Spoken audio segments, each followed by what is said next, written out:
Sa pagdinig sa Senado ngayong araw, ibinunyag ng isang miyembro ng Socorro Bayanihan Services Incorporated na pwersahang ipinapakasal ang mga menor de edad na babaeng miyembro nito.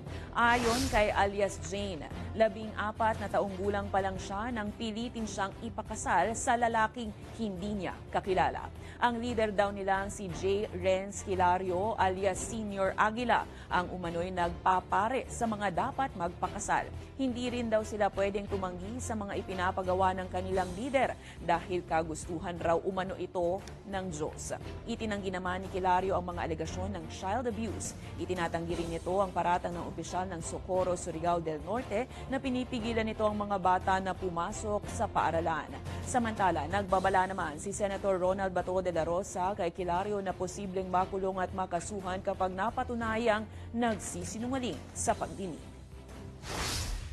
Pumayag yung parents mo na ikasal ka. Okay, musugot na ka na mag-among mga parents tungod kay mamay among balaod ni Senior Aguila kaya makasa kami sa langit. Oo, kasi yun daw ang laws to be able to go to heaven. Hindi po yan totoo, sir.